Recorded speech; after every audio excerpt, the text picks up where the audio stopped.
글로벌 외신센터입니다. 말씀 주신 세 가지 내용들 위주로 요약해서 김민아 캐스터와 함께 체크해 보겠습니다. 어서 오세요. 안녕하세요. 네, 첫 번째 소식은 아무래도 지금 CPI에 대해서 굉장히 연준의 관심도 그렇지만 투자자분들의 관심도 엄청날 것 같거든요. 이제 예상치가 좀 나올 것 같은데 최근에 좀 어떻게 나오고 있나요? 네, 이번에는 완화 조짐이 포착되고 있습니다. FX 스트릿 보드 내용이고요. US CPI preview, forecast from 12 major banks, inflation begins to ease. 이번에 월가 전문가들은 이 CPI가 이제 완화되고 있다는 시그널을 포착했다고 밝혔는데요. 바로 자세한 코멘트부터 살펴보겠습니다. 미국 소비자 물가지수의 상승세가 8월에는 다소 누그러졌을 것으로 전망된다고 합니다. 월가 전문가들은 미국의 CPI가 전월 대비 0.1% 하락하고 전년 대비 8% 상승했을 것으로 전망하고 있는데요. 근원 CPI의 경우에는 전년 대비 6% 그리고 전월 대비 0.3%로 전월과 비슷하거나 약간 높게 나올 것으로 전망했습니다. 우선 여기에 크게 이유를 꼽자면 휘발유 가격이 있었는데요. 특히 8월에는 휘발유 가격이 하락한 것이 주된 원인으로 작용됐다는 분석입니다. 미국의 자동차협회에 따르면 무연 휘발유는 7월 말에 갤런당 4.22달러에서 8월 말에는 3.84달러로 하락을 했는데요. 또 항공과 호텔 요금 역시 8월에 전반적으로 하락세를 나타내면서 전체적인 CPI 지수까지 끌어내렸다는 분석이 나오고 있습니다. 네, 그렇다면 연준이 이런 CPI 지수에 상당히 주목을 해서 9월 FOMC 어떻게 금리를 올리게 될지 결정을 할 텐데 자이언트 스텝 가능성은 좀 어떻게 되고 있나요? 네, 자이언트 스텝과 관련해서는 아직까지는 의견이 일치하고 있습니다. 우선은 시티뱅크 쪽에 따르면 다만 이번에 나오는 지표가 연준의 75bp 인상 결정을 철회시키기에는 충분하지 않을 수 있다고 분석한 건데요. 지금 이렇게 CPI 전망치가 하락세를 나타내고 또 월가 전문가들이 0.1% 정도 하락했을 것으로 예상을 하면서 75bp가 아닌 50bp 쪽으로 다시 한번 기우는 것 아니냐 이런 의견이 나오고는 있지만 시티뱅크가 대표적인 예시지만 전체적으로 전문가들은 아직까지는 75bp를 인상할 가능성이 높다고 보고 있습니다. 우선 식품 가격이 계속 올랐고 또 서비스 가격도 전년 대비 높은 수준을 아직까지는 유지할 것으로 전망되기 때문인데요. 하버드의 비즈니스 스쿨 교수는 연료 가격 하락에 따라 둔화를 경험하고는 있지만 식품과 가정 아이템 그리고 헬스케어 상품 등 중요한 카테고리에서는 아직까지 상당한 상방 압력이 존재하고 있다고 분석했습니다.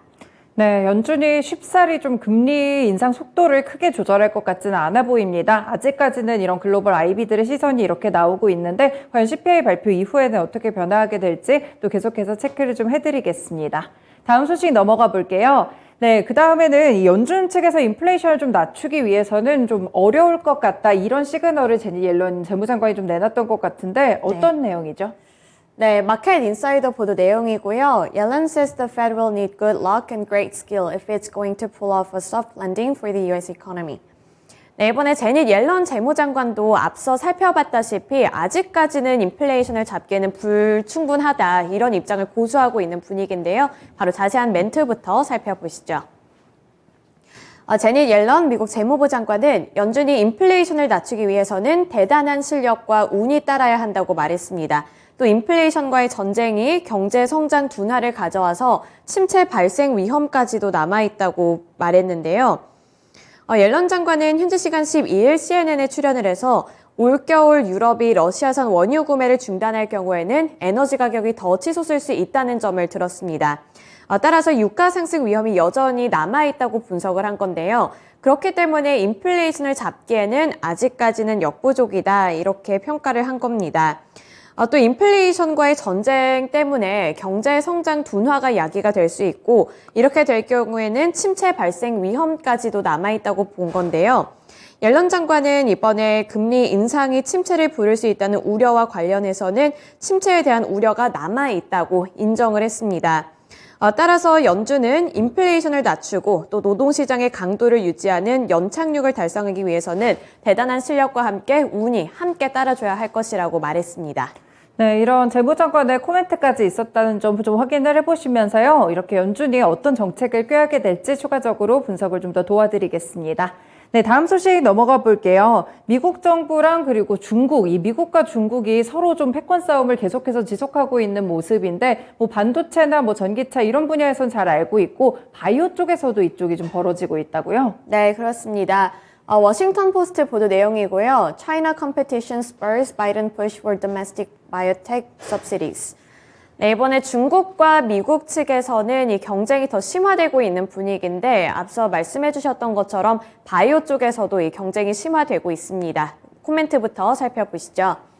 미국이 반도체에 이어서 바이오 분야에서도 경쟁력 강화에 나섰습니다. 조 바이든 대통령이 바이오 생산 설비 확대를 지원하는 내용의 행정명령에 서명한 가운데 이 서명에는 신약부터 생체 조직, 연료, 식품에 이르는 바이오 제품 및 재료의 미국 내 연구 및 제조를 강화하는 내용이 담겨 있었는데요. 이렇게 반도체에 이어서 바이오 분야에서도 중국의 의존도를 줄이기 위해서 정책을 도입하겠다는 겁니다. 쉽게 말해서 생명공학 분야의 모든 과정이 이제는 미국에서 이루어질 수 있도록 환경을 조성하겠다는 건데요. 구체적인 신규 투자와 지원 내용은 현지 시간 14일에 발표될 예정입니다. 백악관 측에서는 그동안 해외 원재료와 바이오 생산에 지나치게 의존을 해왔고 또 주요 생산시설의 해외 이전은 중요한 화학 및 제약 성분과 같은 이런 재료에 대한 접근성을 위협한다고 밝혔는데요. 이번에 지원 조치는 그동안 바이오 분야의 생산시설이 해외로 이전을 하게 되면서 특히 중국 쪽의 의존도가 높아지는 것을 우려하면서 나왔다는 분석입니다. 그리고 앞서 말씀드렸다시피 바이오 전에 반도체를 향한 이 견제 심리도 강화가 됐었는데요. 미국 정부는 다음 달 중국에 대한 반도체 장비 수출 규제를 확대할 방침이라고 밝혔는데 이렇게 반도체에 이어서 바이오 쪽에서도 미국이 중국의 의존도를 줄이면서 경쟁력을 강화하겠다는 분위기입니다. 네, 이렇게 미국과 중국의 패권 싸움 속에서 이렇게 또 우리나라에 영향을 줄 것 같다는 분석도 있다고요? 네, 그렇습니다. 아무래도 미국과 중국의 이렇게 갈등이 빚어지면서 우리나라에도 타격이 올 수 있다는 분석이 나오고 있는데요. 최근에 북미에서 조립된 이 전기차에 한해 보조금을 지급하도록 한 이 인플레이션 감축법과 연관이 있습니다. 한국의 전기차 업체 타격이 불가피할 것이란 전망이 나오고 있는데 여기에 이어서 한국의 수출 주력 품목인 반도체까지도 함께 영향을 받을 수 있다는 분석인데요. 앞서 말씀드렸다시피 바이오뿐만 아니라 반도체 쪽에서도 중국과 미국의 갈등이 더 심화되고 있기 때문에 중국에 있는 한국 반도체 기업 공장들이 미국으로부터 핵심 장비를 수급받는 데 있어서 차질이 빚어질 수 있기 때문입니다. 따라서 외교부 당국자는 최근 미국의 대중국 반도체 장비 수출 통제 가능성과 관련해서 중국에 진출한 우리 기업에도 영향이 있을 수 있기 때문에 양국 간의 긴밀한 논의가 진행 중이라고 말했습니다. 하지만 논의가 진행 중인 사항을 상세 설명하기는 어렵다고 밝힌 만큼 앞으로 꾸준히 나오는 이슈들을 계속해서 파악해 봐야 할 것 같습니다. 네, 이렇게 미국과 중국이 패권 싸움을 할 동안 항상 우리나라 쪽에서는 어떤 스탠스를 취하고 또 약간의 피해가 있는 상황도 좀 발생을 하고 있는 상황인데 여기서 또 바이오 쪽에서는 어떤 변화가 있을지 좀 추가적으로 체크를 해볼 필요가 있겠습니다. 이렇게 세 가지 소식들 김민아 캐스터와 함께 체크해봤습니다. 고맙습니다. 지금까지 글로벌 외신센터였습니다.